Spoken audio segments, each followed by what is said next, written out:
예수님께서는 우리가 지금 읽은 본문의 말씀은요, 산상수훈이라고 알려지는 본문이죠. 이 산상수훈을 한마디로 하면은 뭡니까? 산상수훈은 한마디로 하면 하늘나라가 어떤 건지 우리에게 이야기해주고 있습니다. 소위 말하는 우리가 교회 오면은 예수 믿으면 천국 간다라고 할 때 바로 이것을 이야기한 겁니다. 더 정확하게 말하면은 여러분 이제 교회에 아직 오해를 하시는 분이 혹시 있을까 해가지고 얘기하는데 하늘나라는 금이 많은 곳이다 이러면은 이런 정반대로 해석한 것입니다. 정반대로. 왜냐하면은 그 금이 길바닥에 도로로 깔려 있는 거예요. 거기는 쉽게 말하면은 그 금은 너희들이 세상에서 상징적으로 이야기하는 것은 너희들이 세상에서 가장 가치 있다고 여겨진 것이 거기 가면 무가치해질 것이라는 얘기예요. 돈 많이 벌러 가는 것이 아닙니다. 그러면은 왜 일단 이것 먼저 한번 생각해 봅시다. 예수님께서 왜 하늘나라를 복음서 가운데 마태가 그랬다 그러고 가장 먼저 이것을 기록하고 있느냐라는 거예요. 왜일 것 같습니까? 당연히 중요하죠. 그러나 이게 전부는 아니에요. 중요하기 때문에 이곳에 마태복음은 특히나 이 전체 주제를 신학자들이 하늘나라라 그럴 천국이다라고 이야기할 만큼 굉장히 중요한 비중을 차지하지만은 복음의 전부를 이야기하는 건 아니에요. 그렇죠? 매우 중요한 몇 가지들이 더 있죠. 그러나 이것을 중간에 세우는 이유는 뭐냐 하면은 마태에겐 뚜렷한 게 있어요. 우리가 가야 할 것을 바로 바라봐야 된다라는 거예요. 그게 뭡니까? 소망이에요. 소망. 여러분들이 신앙생활 하면서 앞으로 걸어가야 될 끝에 소망을 바라봐야 돼요. 중간에 대부분 실족하거나 넘어지거나 실망하거나 어려워하거나 힘들어하는 모든 것은요. 대부분 왜 그럴 것 같습니까?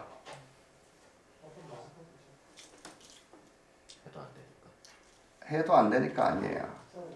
소망을 버렸기 때문에 하늘나라를 바라보지 않았기 때문이라고 저는 생각합니다. 왜냐하면은 이것은 자기가 잘못 알고 잘못 봤을 수 있다라는 그 전제에서 출발하는 것 같아요. 사실 하늘나라라고 바라봤는데 아까처럼 황금을 바라보고 온 거예요. 아까처럼 다른 기대가 있었던 거예요. 그게 하늘나라가 아니라 착각을 했을 수 있어요. 그랬을 수 있죠. 그랬을 수 있죠. 왜 그러냐면 제가 논리적으로 예수님이 그렇게 설명하는 본문이라고 생각하기 때문에 제가 설명을 합니다. 여러분 하늘나라를 설명하는 예수님의 이 말씀을 처음 접했을 때 좀 이상한 거 느끼지 않았습니까? 아는데 당연한데 새로운 것 같은 거예요. 그죠? 진짜 복이 뭐냐부터 이야기하잖아요. 그런데 끝까지 들어보니까 맞는 것 같잖아요. 근데 우리는 한 번도 그에 대해서 고민해보지 않았어요. 덮어놓고 복은 명예고 덮어놓고 복은 인기고 덮어놓고 복은 돈이었잖아요. 그리고 나서 그 나라에 대한 윤리도요. 덮어놓고 살인은 나빠였는데 그 중심에서부터 인간 본질에 대해서부터 어떻게 시작되는지를 나타내잖아요. 우리가 덮어놓고 기도하면 된다라고 했는데 진짜 기도가 무엇인지 진짜 경건이 무엇인지 어디에서 어떻게 출발되는지 할 때 고개를 끄덕이는데 이 모든 것이 뭐냐면은 자기가 속고 있었다라는 거예요. 그래서 이 하늘나라에 대해서 이야기를 하면은 반드시 어떤 사람이건 가치관의 변화가 가장 먼저 일어납니다. 모든 가치들을 보는 눈이 달라지겠죠. 모든 사물을 보는 것이 새로운 시각이겠죠. 그럴 수밖에 없어요. 여러분 복받기 위해서 여러분 지금까지 한평생을 노력해왔던 거 돈 벌었잖아요. 학생들은 복받기 위해서 공부했잖아요. 나쁘다라는 게 아니에요. 근데 그게 진짜 복이냐를 한 번도 안 따져봤다라는 거예요. 신앙생활 하면서도 마찬가지예요. 그래서 이 가치관이 변화가 되어졌는 다는 전제에서 하나님이 이제부터 시작이다라는 거예요. 지금 건이야 지난주에 얘기했더니 이 얘기를 듣는 사람이 누구라고요? 어디에 있다고요? 산에 있다는 거예요. 그리고 마지막으로 얘기하는 건데 내려갈 거예요. 말씀을 듣고 각자의 위치로.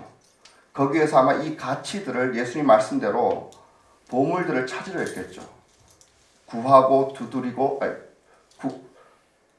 구하고 찾고 두드려가면서 도대체 이 행동 앞에 하나님의 다스림은 뭘까? 우리 가정에서 하나님의 다스림은 뭘까? 또 학교에서는 하나님의 다스림이 뭘까? 우리 인간관계에서 이런 갈등들에 대해서 하나님은 어떻게 다스려 줄까? 이거예요.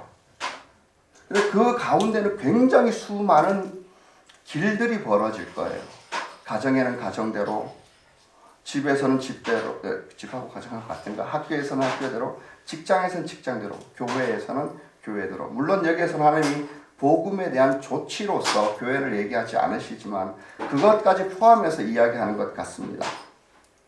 많은 길이 있죠. 많은 길이 있죠. 거기에서 그렇다라면은 어떻게 해야 되냐라는 거예요. 어떻게. 어떤 길이 정말로 쉽게 말하면 이것에 대한 연장과 해석이라고 보면 되겠네요. 우리들의 보물들, 하늘나라의 가치들을 어떻게 구하고 어떻게 찾고 어떻게 두드려서 발견하는가, 이것이라고 저는 생각합니다. 그래서 첫 번째 하는 예수님이 하신 말씀이 뭐냐면은 좁은 길로 들어가라라고 그랬지만은, 넓은 길이 아니라 좁은 길로 들어가라 그랬지만 이 말은 무슨 말씀입니까? 쭉 읽어보면 우리 한번 읽어보겠습니다. 13절과 14절입니다.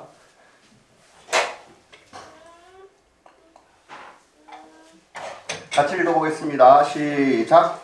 좁은 문으로 들어가거라. 멸망으로 이끄는 문은 넓고 그 길이 널찍하여서 그리로 들어가는 사람이 많다. 생명으로 이끄는 문은 너무나도 좁고 그 길이 비좁아서 그것을 찾는 사람이 적다. 천국을 이걸 생명으로 이끈다라고, 생명으로 이끄는 문으로 가기 위해서 무엇을 통과해야 됩니까? 그죠? 좁은 문을 통과해서 좁은 길로 가라는 거예요. 그런데 만약에 좁은 문을 통과해서 좁은 길로 가지 않으면은 넓은 문을 통과해서 넓은 길로 갈 텐데 그 끝은 어디라고요? 멸망이죠. 그래서 사실은 굉장히 단순한 건데 예수님은 반복해서 이야기합니다. 중요하기 때문에 반복하지만은 이런 거 반복하면은 보통 사람들은 짜증이 나죠. 예, 짜증이 나죠. 아는 걸 왜 얘기하냐고. 그런데 봅시다. 안다고 쳤는데 여러분들이 지금 어디에 있을 확률이 많다는 얘기입니까? 왜 그렇게 생각하죠? 왜요? 그렇죠. 덮어놓고 예수님이 맞다고 생각해야죠. 예수님이 맞으려면은 내 생각이 잘못됐는가 봐야 되는 거예요. 이거 굉장히 중요합니다. 예수님 말씀이 맞다라고 생각을 하면은, 예? 내 생각이 잘못됐다고 생각을 해야 돼요. 많은 사람들이 이걸 너무 비중 없이 다루는 것 같습니다. 사실 이 두 절에 대한 해설이 그 다음 절 전부이라고 저는 생각했습니다. 여러분 이 말이 맞아요. 멸망으로 인도하는 문은 그 길이 넓고 들어가는 사람도 많아요. 편안해요.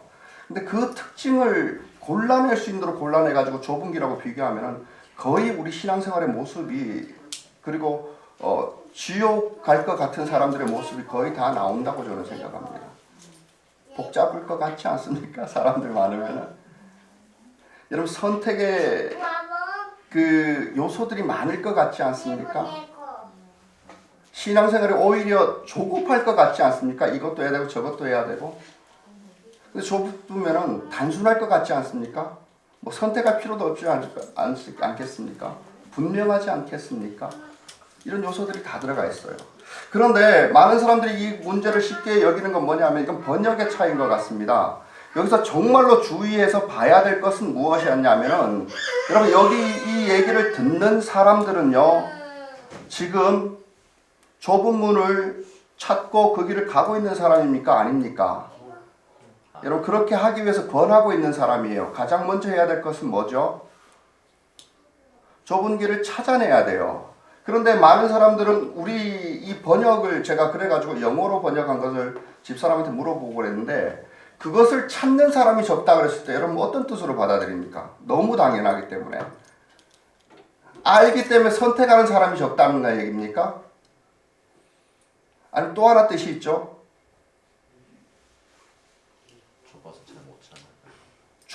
그래서 그렇게 해석해요. 알기 때문에 선택하는 사람이 별로 없다라는 것은 그 길이 좁고 힘들어서 가기 싫어한다라고 얘기인데 사실 그게 아니에요. 예수님은 작아서 발견하기 어렵다라는 거예요. 모르기 때문에 발견하기 어려운 거예요. 모르기 때문에 발견하기 어려운. 그런데 이거는 굉장히 역설적인 얘기예요. 비교해 보면은 너무나도 뚜렷한 거예요. 여러분 크고 작고 구별 못할 사람이 있습니까? 건이야. 큰 문하고 작은 문 구별 못해요? 할 수 있어요, 없어요? 있어요. 예, 넓은 거하고 좁은 거 구별 못하는 사람 손 들어 보십시오. 사람 많은 거하고 적은 거하고 구별 못할 사람이 손 들어 보십시오. 그러면 성경 공부 열심히 하십시오. 그거 모르면은. 그러고 나서 나는 몰라서 천국 못 갔다 그래도 됩니다. 근데 그런 차원이 아니에요. 또 이 작다라는 것이요. 너무 작아서 안 보인다라는 게 아니에요. 굉장히 모순된 얘기를 주님께서 하고 계셔요. 근데 이 모순된 얘기가 뭐라고요? 모순된 얘기가 뭐라고요? 진리예요. 그러면 이걸 모순이라고 그런 사람은 누굽니까? 내가 모순처럼 여겨지면 뭐라고요? 예, 자기가 이상한 거예요. 자기가 이상한 거예요. 제가 성경 통독하시는 분에게 가끔 이런 얘기를 했습니다. 성경을 알아가는 가장 첫 번째는 자기를 부인하는 데 있습니다. 자기하고 부딪혀보지 않는 말씀은 아무것도 아니에요. 그래서 그 얘기를 그러잖아요.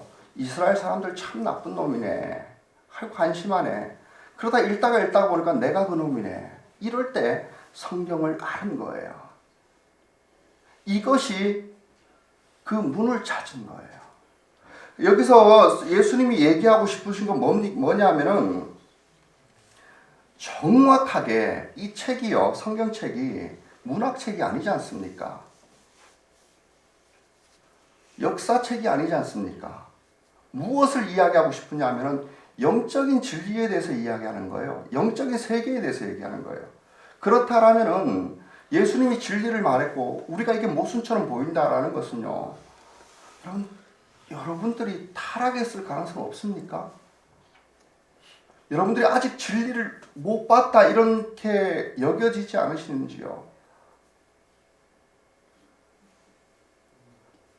여러분 이게 우리식으로 얘기하면 성경 몇 번 읽었냐 따지는 거 아니죠.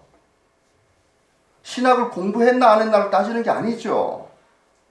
제가 예수 영접 모으면서 그거 이야기하는 거 아니죠. 아니죠.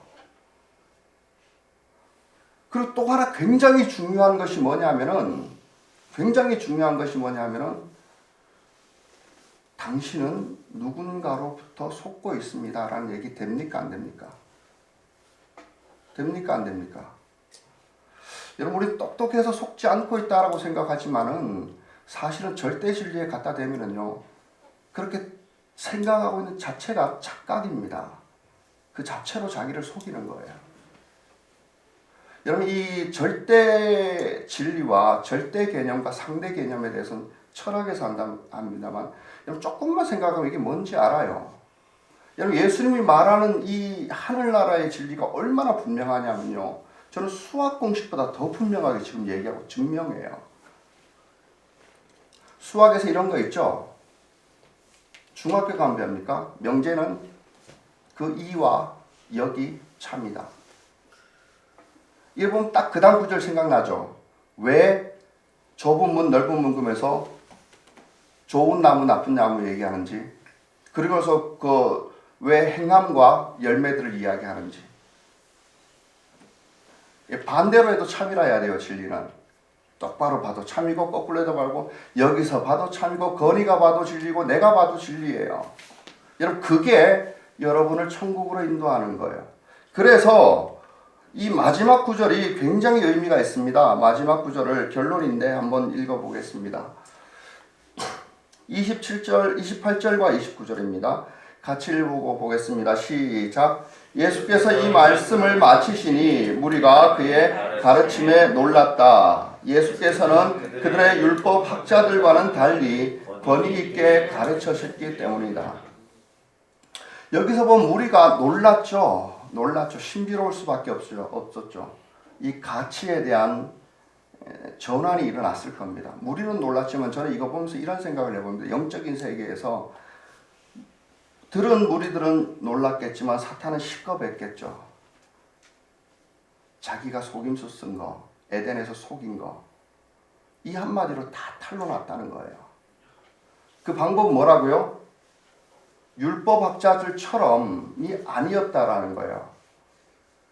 절대 진리를 갖다 대는 거예요. 권위 있게 가르친 거예요. 그래서 예수님이 이렇게 얘기한 거예요. 말씀하고 같은 권에서 나는 너희에게 말한다. 이것을 반박해 보라는 거예요. 여러분, 우리가 진리를 모른다는 게 절대 진리를 인정하지 않는다라는 것이, 이것을 반박해 보라는 것이 무슨 뜻이냐면은, 여러분 지금까지 알고 있었던 세상에 있는 모든 진리를 다 동원해 가지고 예수님 이 한마디를 부정할 수 있으면 해보라는 거예요. 가능합니까? 여러분 인간이 할 수 있는 모든 노력을 다 동원해서 이거 한마디 해보라는 거예요. 안 돼요. 실례로 모든 학문의 기초라고 하죠. 철학. 철학 처음 시작부터 지금까지 철학이 무엇을 이야기하고 있는지 아세요? 진, 선, 미 많이 들어봤잖아요. 진은 뭐가 진짜고 뭐가 가짜냐. 선은 선과 뭐가 옳고 뭐가 그러냐. 미는 뭐가 아름다운 거고 뭐가 더러운 거냐. 그럼 철학의 결론은 뭡니까? 아직 못 찾았어요. 예. 예수님이 이 말씀하실 때, 요 말씀하실 때 사실 소크라테스가 조금 더 일찍 태어났는데, 걔네들이 찾고 후배들이 또다시 찾고 있는데, 그래도 밝혀낸 것이 뭐였냐 하면은요, 철학 역사를 보면은 좀 더 이거보다는 이게 낫다 그런 게 있었어요. 근데 그게 바로 있어요. 이게 맞다 그러면 이게 참이다 그러면 아니야 이게 참이라고. 뭔가 이게 비교대가 안 돼. 맨 그 소리가 그 소리예요. 그래서 현대 철학이 어디까지 왔습니까? 없는갑다 그래요. 절대 진리가. 없어서 이거 절대 진리라는 거 각자 다 다른갑다 그래요. 그게 포스트 모더니즘이에요. 거기 영향 아래 여러분 다 놓여 있어요. 저는 그게 진리입니까? 자체가 다 속임수예요. 개성대로 살재요. 내 방식대로 살재요. 그게 좋고 그게 행복이랍니다.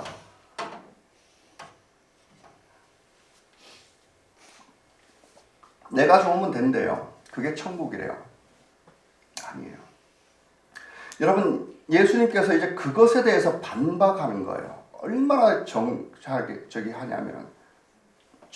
하시냐면 뭘로 반박을 하십니까? 당신이 만들어 놓은 자연으로부터. 이것은 하나님의 진리에 비칠 형상이거든요. 진리의 그림자거든요. 그것의 대표적인 게 율법이었고요. 자연 만물이었고요. 저는 시편을 읽다가 처음에는 좋았다가 요즘은 참 씁쓸하게 느껴지는 게 있습니다. 날은 날에게 전하고 궁창과 하늘과 모두 하나님의 영광을 찬양한다고 좋다고 박수치고 있는데 여러분 그건 누구 역할이었어요? 사람의 역할이었어요. 근데 사람이 속아 넘어가서 본성이 타락되고 나서 기껏해야 할 수 있는 것이라고 그거 보고 배우는 거예요. 자연 보고 하나님 보는 거예요. 그 지경까지 갔어요.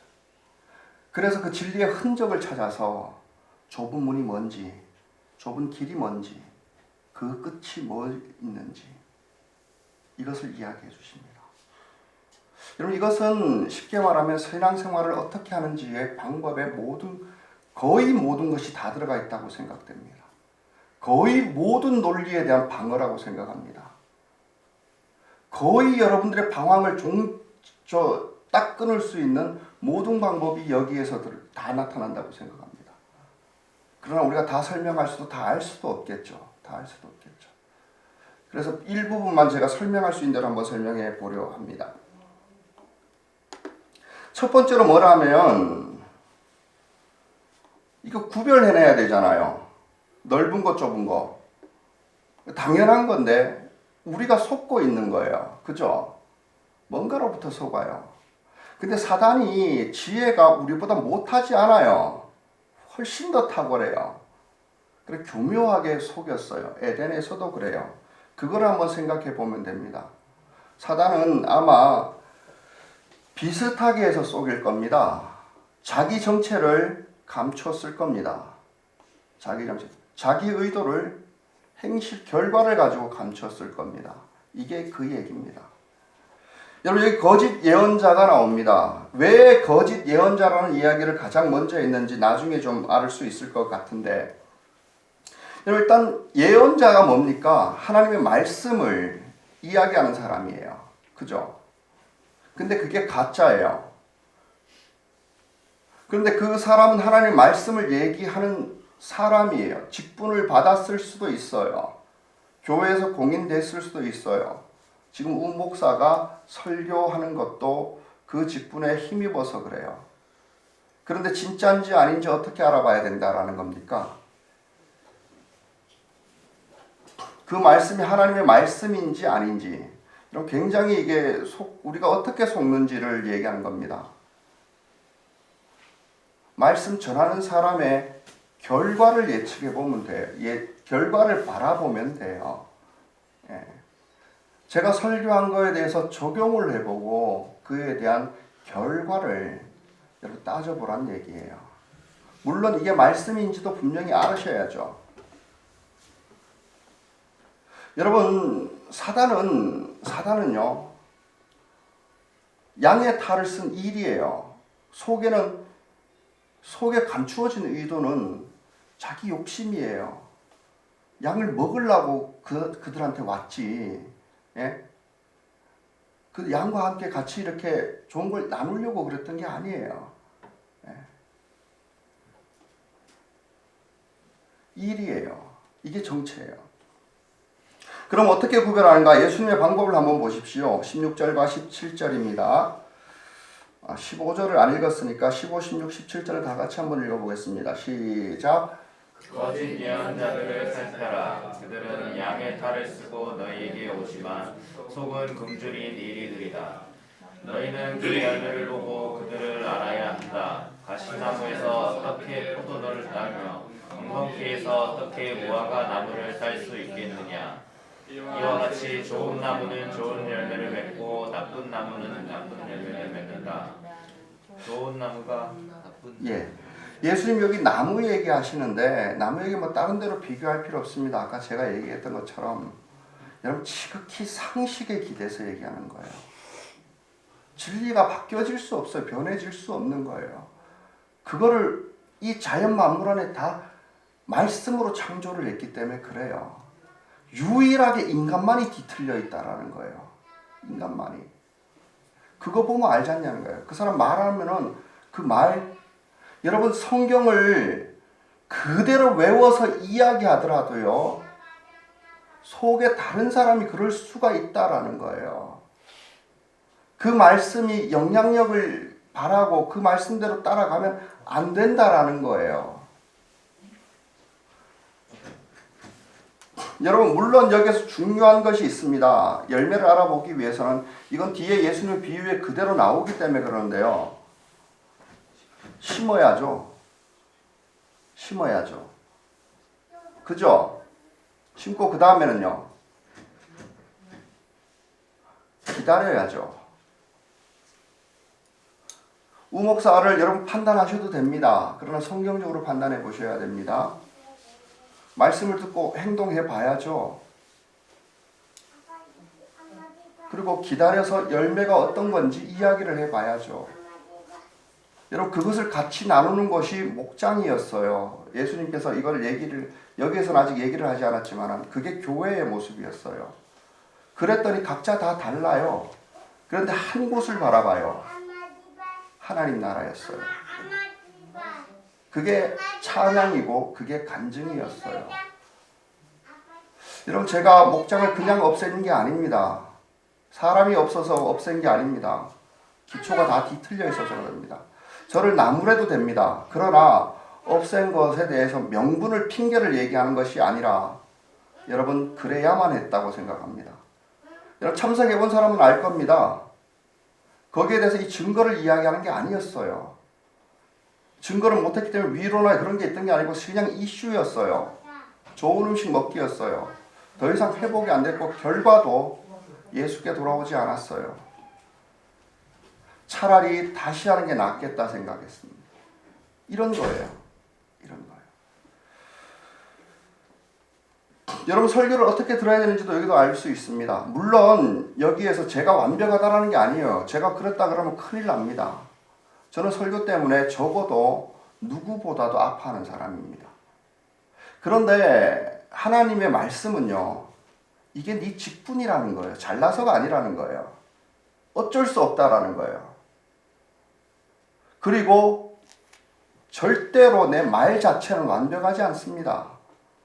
그럴 수가 없어요. 거기에 성령께서 은사를 통해 갖고 세우셨고 은사를 통해서 여러분들에게 들려지게 한다라는 거예요. 그게 진짜라는 거예요. 저는 또 그거를 추구해야 되고 여러분 그렇게 들어야 된다는 얘기예요. 여러분 저 이 한마디면 거의 모든 이단들이 다 방어, 저를 판단하라 이런 게 아닙니다. 모든 이단들이 다 방어가 됩니다. 이번 주인가 여러분 유튜브 설교 조심하셔야 됩니다. 유명한 분은 모르겠는데 그 연관 검색이 나오잖아요. 꼭 이상하게 뭐가 따라 나오는지 아십니까? 이단들이 따라 나와요. 이단들이 따라 나오는데 정말 여러분 알까 정말 모르겠어요. 왜냐하면 이 사단이 절대 진리를 속일 때 썼던 방법을 그대로 씁니다. 뭡니까? 부분을 가지고 전체를 속여요. 그죠? 순간을 가지고 영혼을 속이고 있어요. 희미한 걸 가지고 분명한 걸 속여요. 제가 하나님의 교회 이거를 봤는데 이 양반 결론이 뭡니까? 결과가 열매가. 하나님이 여자예요. 그리고 장길자란 사람이에요. 얼마 전에는 그 사람 남편이었어요. 그때는 또 하나님이 남자였어요. 이런 결과가 있는데 여러분 이 논리를 전개하기까지 여러분들이 반박할 수 있는 능력이 잘 없습니다. 어쩌면 그것 때문에 목사를 세웠을지도 모르고 사실 여러분들이 알고 있는 모든 교리는요. 교리 시작부터 끝까지 전부가 이단을 반박하기 위해서예요. 그것을 우리가 공부해갖고 써먹거나 이럴 필요가 없어요. 성경으로 충분해요. 딱 보니까 이래요. 6월절 얘기를 하더라고요. 6월절 구약의 6월절 모형이었대요. 이 자체는 맞습니까? 틀립니까? 저도 이런 얘기 많이 했지만 맞는 얘기예요. 예수님께서 새롭게 했대요. 맞는 것 같습니까? 틀립니까? 이게 좀 아리송하죠. 한 게 다르긴 다르죠. 방식이 좀 다르긴 달랐던 것 같은데 뭔가 6월절 행사를 그게 성만찬이에요. 주의 만찬이에요. 좀 다르긴 다른데 그죠? 그래서 자기네들은 그것을 이어받아서 지금 떡과 포도주를 떼면서 예배하고 있어.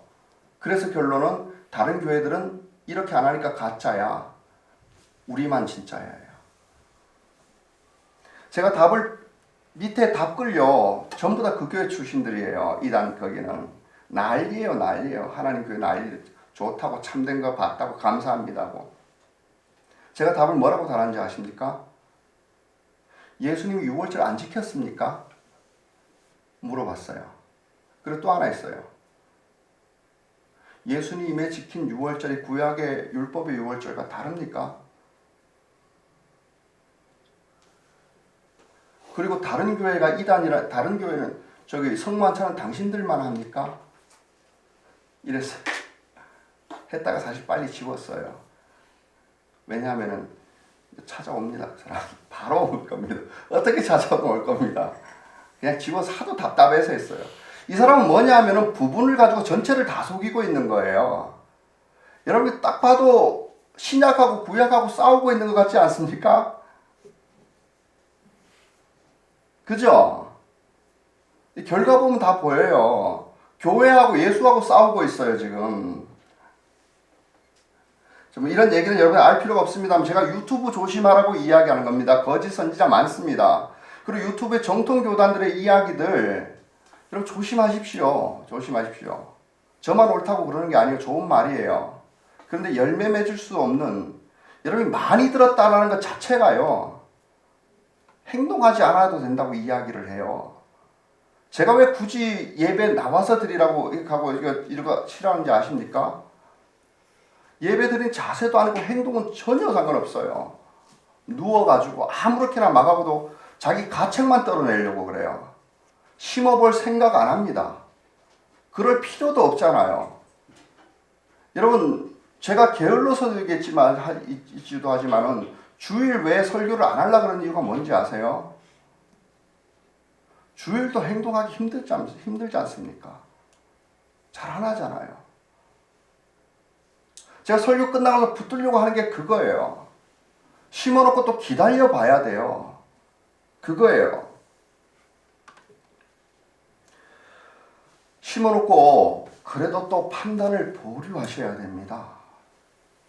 왜 우 목사가 다른 위대한 설교자들보다 낫습니까? 저는 여러분들을 알기 때문이에요. 우리는 가족이기 때문에 그래요. 가족이기 때문에 그래요.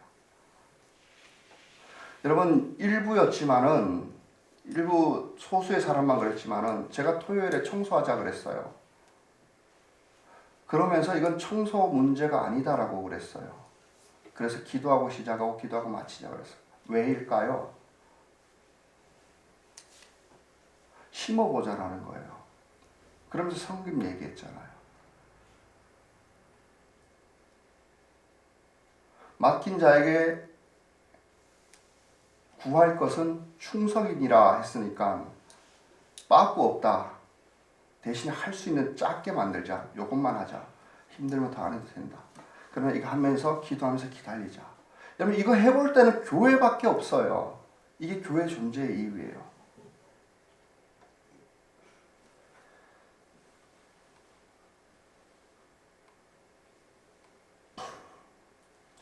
이런 거예요. 말씀은 분명히 진리입니다. 메시지는 분명히 절대 진리입니다. 그러나 메신저는 그럴 수가 없습니다. 메신저는 그럴 수 없습니다. 그래서 여러분들이 심어야 됩니다. 열매를 보고 봐야 됩니다. 부분적일 수는 있으나 완벽하지 못합니다. 여러분 행함도 마찬가지입니다.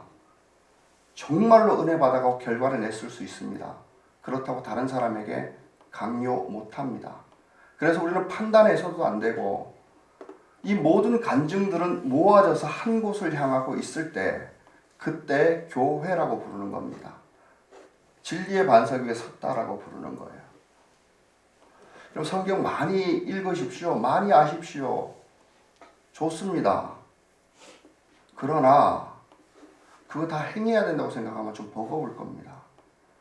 예수님께서 성령님께서 얼마나 작게 오셨는지 왜 아기로 오셨는지 조금 이따가 제가 얘기하겠지만 그 뜻입니다. 두 번째로 저는 이것과 반대되는 개념에서 예수님께서 증명하고 있다고 생각합니다. 여러분 한 부류의 사람은 예언을 합니다. 기적을 일으킵니다. 선지자 노릇도 다 해요. 여러분 결과가 맞습니다. 그죠? 예수님은 그렇게 하라라고 그랬어요. 한번 읽어보겠습니다. 21에서 23절까지 말씀입니다.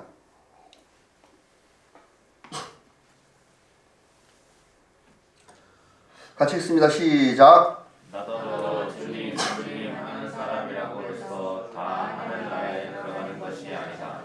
하늘에 계신 내 아버지의 뜻을 행하는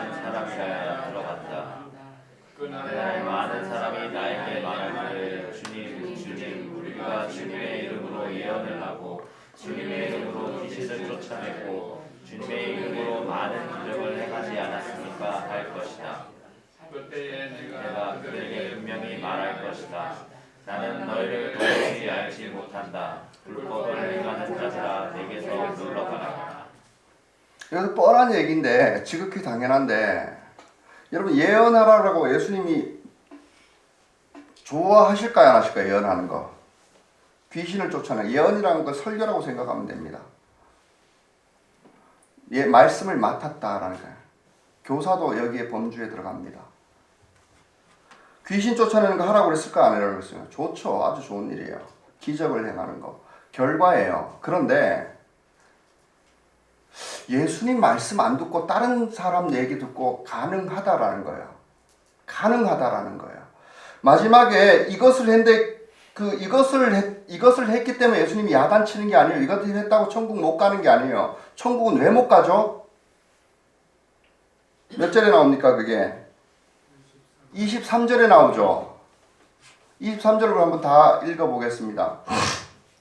시작. 그때 내가 그들에게 분명히 말할 것이다. 나는 너희를 도무지 알지 못한다. 불법을 행한 자들아 내게서 물러가라. 예언하고 죄 몇 개 졌다 이런 차원의 말이 아니에요. 우리 생명의 삶에 배웠죠. 이 원어가 불법에 대한 원어가 뭐라고요? 뭐라고요? 불법이 아니라 직역을 하면 무법이에요. 법이 없는 거예요. 어떤 법이 없다라는 얘기입니까? 말씀, 법, 예수님의 말씀이 없는 거예요. 법이 없으면 자동적으로 자기가 법이에요. 거기에서 시작되어져 가지고 귀신도 내쫓고요. 제가 사탄이라 그러면 귀신이 바로바로 나갈 것 같습니다. 더 많은 사람 속일 수 있기에. 여러분 기적도 가능하다라는 얘기예요. 설교에 당연히 가능하죠. 당연히 가능하죠. 성경 공부 가능하죠. 이거 해서 잘못이라는 게 아니에요. 말씀이 없기 때문이라는 거예요. 여러분 제가 단편적으로만 이야기합니다만 예수님은 우리가 수학에서 배우는 명제를 밝히는 방식을 2개만 썼어요. 근데 이거는 이도 저도 마찬가지예요. 뭐 많더라고요. 제가 찾아봤는데 그 명제는 이도 성립해야 되고 역도 성립해야 되고 부정도 성립해야 되고 다 어떤 각도로 해도 마찬가지예요. 쉽게 말하면 뭡니까? 처음부터 끝까지 완벽해야 돼요. 완벽해야 돼요. 그러니까 좁은 길이라는 것은요. 좁은 문이라는 것은 단 하나의 길이에요. 더 은밀하게 말하면은 여러분에게 있는 단 하나에게 해당해요. 하나의 길이에요. 어느 누구도 같은 길 갈 수 없어요. 천국에 마련되어 있는 여러분의 집 열쇠와 같은 거예요. 어느 누구도 같지 않아요. 어느 누구도 같지 않아요. 그것에 대해서 좋은 진리를 알 수 있는 좋은 방법에 대해서 뒤에 나오고 있습니다. 한마디로 말하면 반석 위에다가 올려놓고 시작해라 라는데 이것을 가지고 뒤에 가면 뭐라 그러냐면 믿음이라고 그럽니다. 믿음. 여러분 관념하고 믿음하고 같습니까? 틀립니까? 얘기해봐. 생각하고 믿음하고 같습니까? 틀립니까? 아직도 모르시겠어요? 지식하고 믿음이 같습니까? 아닙니까? 여러분 그러면 이거 구별 못하면은 여러분들이 그 자연 법칙을 생각하면 돼요. 어머님들 그러잖아요. 고추장 언제 만들죠? 예? 그죠? 왜 가을게 만드는지는 저는 모르겠지만은 꼭 그때 만들더라고요. 그죠? 왜 그럴까요? 자연스럽게 그때 콩이 생기기 때문일 수도 있고 자연스럽게 뭐 찬바람 이거 그래요. 예수님 이거 똑같이 얘기를 해요. 너 지금 믿고 있는 거야. 너 믿고 있으니까 해 질 때 되면은 그 날씨가 어마어마한 비 올 것 같다. 이렇게 믿음 때문에 너 뭐 하지 않느냐. 새가 이렇게 낮게 나니까 비 올 것 같다라고 그러지 않냐? 그게 하나님의 진리야. 그거하고 똑같은 얘기를 지금 하시는 거예요. 왜 말씀이라 그러면은 이상하게 받아들이죠? 예수님이 말씀하셨으면 이거 꼭 뭔가 있을 것 같아. 저는 성경 읽읍시다 그랬을 때 참 이상한 게 못할 것 같아. 너무 어려울 것 같아요. 뭘 모를 것 같아요. 근데 그 사람들은요, 모르는 게 아니고 읽기 싫은 거하고 구별을 못하는 것 같아요. 왜냐하면 한 번도 안 읽어봤잖아요. 그런데 어려운지 아닌지 어떻게 알아요? 예? 여러분들은 우리는 이렇게 본성적으로요, 하나님 자라만 이렇게 들어가면요, 이거를 성경이 이야기하고 있다는 거요. 빛이 오니까 어둠이어서 숨었대요. 예? 근데 이거 보면 이상하다 그러는 거예요. 나는 아닌데 그러고 있어요. 이 말 자체가 뭐라고요? 어둠의 한참 구석에 있다는 얘기예요, 자기가. 예. 본성에 대한 속아서 죄지어서 더럽혀진 본성에 대한 바른 진리예요. 여러분, 이것이 우리를 인도하니까 되겠습니까? 안 되겠습니까? 구원이. 사실은 정확하게 말하면 예수님은, 마태는 그랬을 겁니다. 독자들에게, 자, 예수가 메시아라면은 지금부터 예수님이 이렇게 한다라는 것을 그 다음부터 증명합니다. 예수님은 절대로 논리 가지고 자기가 메시아임을 이야기하지 않으셨습니다. 행동을 가지고 하셨습니다. 열매를 그대로 보여주셨습니다. 그 와중에 거짓 선지자들은 계속 나타납니다. 그 와중에 거짓을 들고 나오는 비슷한 가짜들이 계속 나와요. 끝내 반드시 예수님은 그 결과를 만들어냅니다. 이거를 그대로 행하십니다. 여러분, 말씀은, 그래서 결과에 대해서 한번 이야기를 해보겠습니다. 24절 한번 읽어보겠습니다.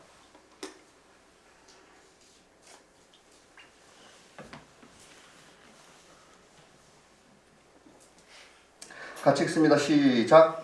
그러므로 내 말을 듣고 그대로 행하는 사람은 반석 위에다가 자기 집을 지은 슬기로운 사람과 같다고 할 것이다. 예, 여기에서 원인과 결과 이야기를 하는데,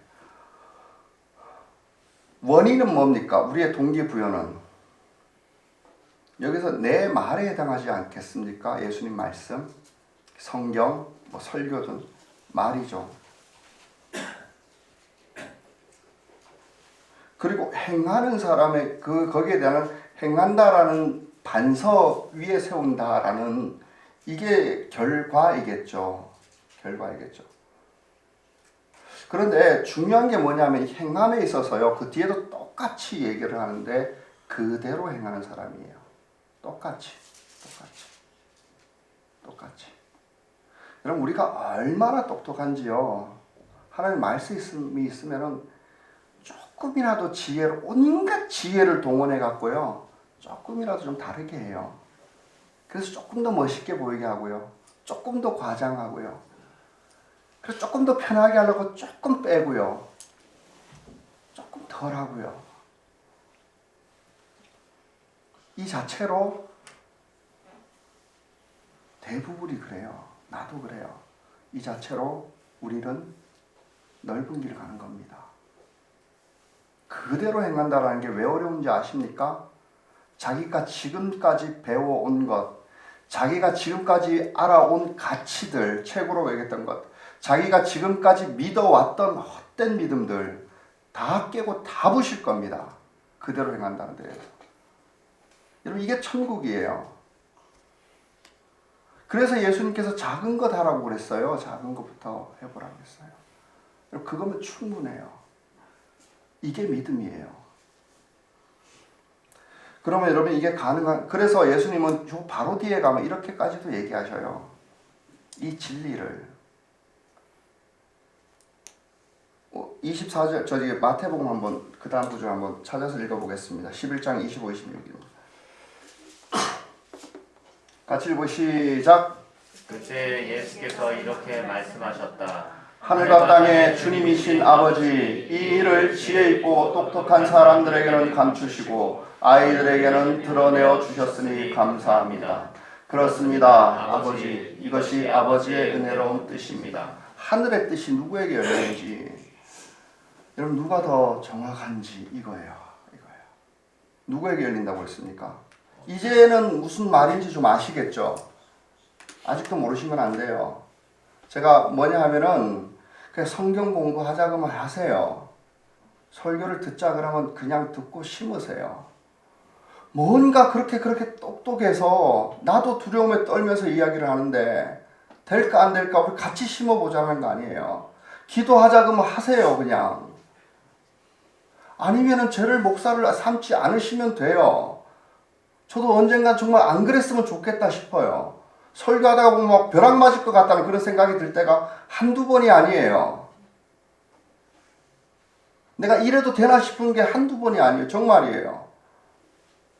여러분 누구 가르쳐보고 싶습니까? 여러분 하나님의 말씀이 이 절대 진리가 얼마나 명확하고 얼마나 파워풀한지 아십니까? 여러분 왜 그분이 아기로 오셨나 이 이유예요. 여러분 이 말씀에 대한 이해가 성령으로 여러분 들어오는데 이거 도가 넘으면요 뇌가 감당 못하는 거 아시죠? 뇌가 감당 못해요. 저도 이게 비슷한 건지 모르겠는데 설교 준비하다가 목욕탕 가서 한참 이를 닦았는데요. 그제서야 알았어요. 치약이 아니라 샴푸로 닦고 있었어요.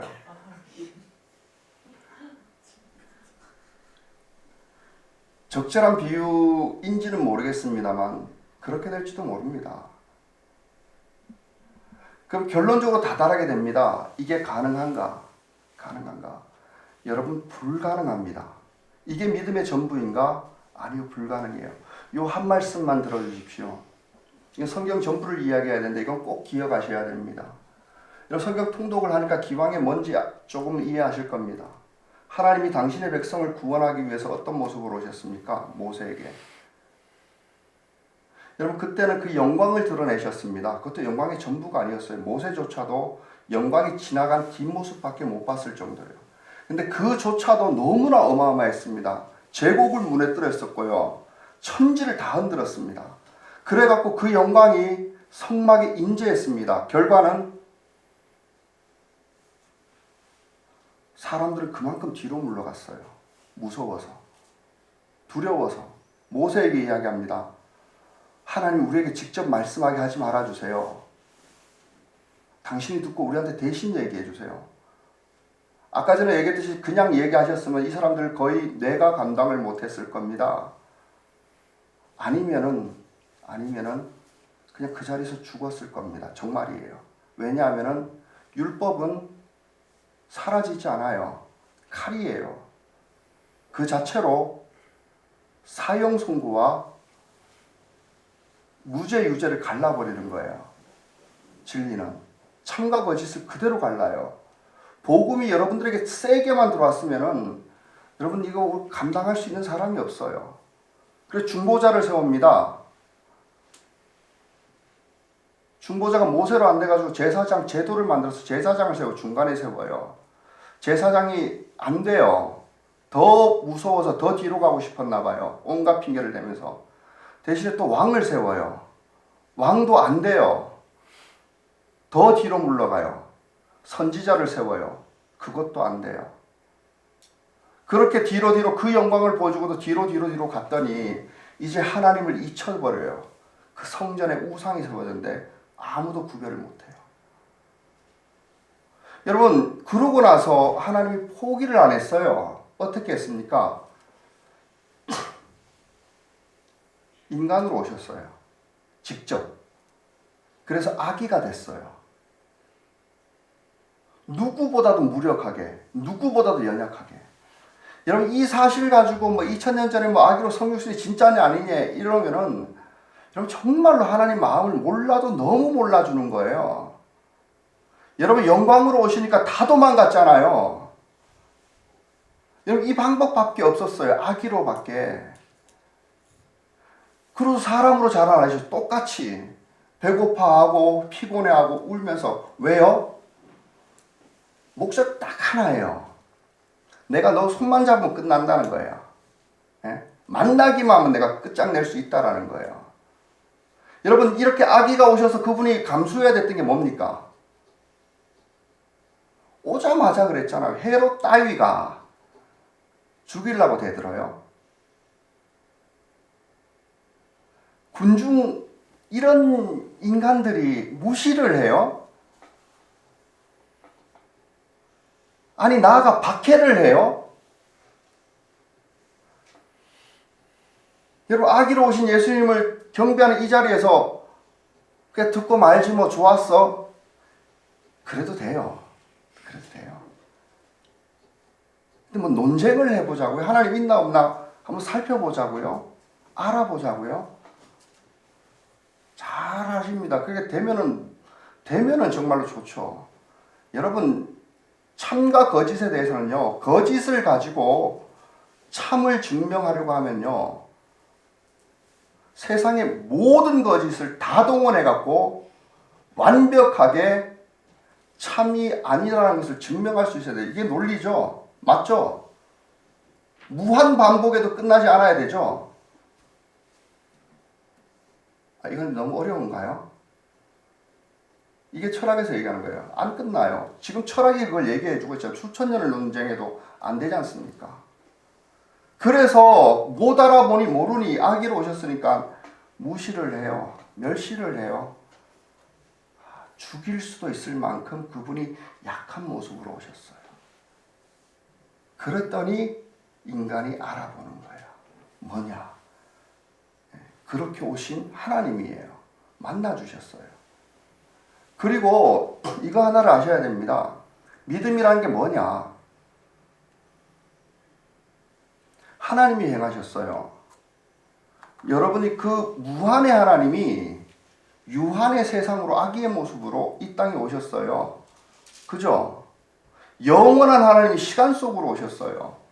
그분이 이렇게 타락되고 거짓되고 더럽혀지고 악한 나에게로 오셨어요. 언제 오셨나요? 여러분, 오늘 믿었다고 내일 믿어질 것 같습니까? 그 정도로 여러분 똑똑하지 않습니다. 여러분, 오늘 죄 안 졌다고 내일도 안 짓는다고요? 오늘 하나님 기뻤다고 내일 안 기뻐한다고요? 그렇지 않아요. 그렇지 않아요. 우리의 인생 가운데, 전 역사 가운데 우리에게는요, 어느 날 한순간에 그분이 오셔서 계시는 거예요. 그리고 여전히 우리의 무시를 당하시고 우리의 그 거부를 당하시고 멸시를 당하시면서 거기에 계셔버려요. 그게 십자가예요. 용서하신 거예요. 그분이 용서를 안 하시면요, 우리는 살아남을 수가 없어요. 그리고 거기에서 시작하신다라는 거예요. 시작하신다라는 거예요. 여러분, 그러니까 신앙의 기초를 얘기하는데 이게 뭡니까?